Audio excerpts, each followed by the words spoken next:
ఏ guys, ఎండాకాలం బోర్లు ఎండిపోకుండా ఉండాలంటే ఇలా చేయండి. అదేంటిదో తెలుసా? ఇంకుడు గుంత అంటారు దాన్ని. వర్షం పడ్డ నీళ్లు చూడండి ఇంకుడు గుంతలోకి ఎలా వెళ్ళిపోతున్నాయో. చూడండి ఫ్రెండ్స్, అలా చేయడం వల్ల బోర్లు బావులు ఎప్పటికీ ఎండిపోకుండా ఉంటాయి.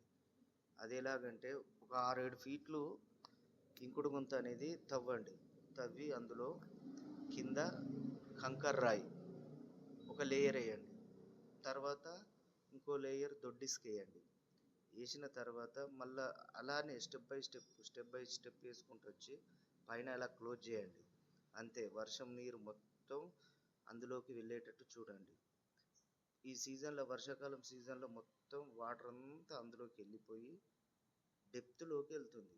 వెళ్ళడం వల్ల ఏంటంటే భూగర్భ జలాలు నిండుకొని వర్షాకాలమైన ఏ కాలమైన ఎండాకాలమైన బోర్లు అస్సలు ఎండిపోవు.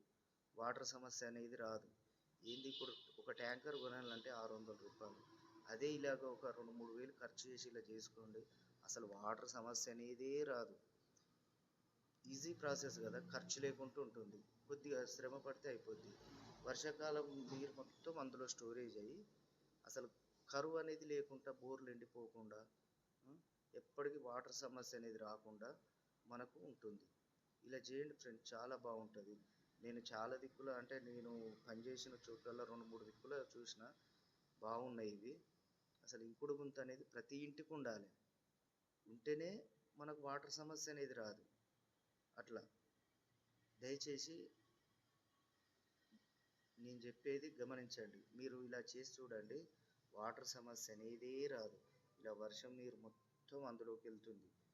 మొత్తం మీకు డెప్త్లోకి వెళ్తుంది. డెప్త్లోకి వెళ్ళి మరి ఎండాకాలం కూడా అసలు హీట్ అనేది రాకుండా భూమి అంతా చల్లగా ఉంటుంది. ఇలా చేయడం వల్ల ప్రకృతి బాగుంటుంది, మనందరం బాగుంటాం, వాటర్ సమస్య తీరుతుంది, అంతా సస్యశ్యామలంగా ఉంటుంది. దయచేసి తప్పకుండా బోర్ దగ్గర ఇలా ఇంకుడు గుంతలు చేసుకోండి ఫ్రెండ్స్, చాలా బాగుంటుంది. చూడండి అలా ఎంత పెద్దగా ఉందో మా ఇంకుడు గుంత. చూడండి ఫ్రెండ్స్, ఇది కనుక మీకు నచ్చితే కామెంట్ చేయండి, లైక్ చేయండి, షేర్ చేయండి ఫ్రెండ్స్.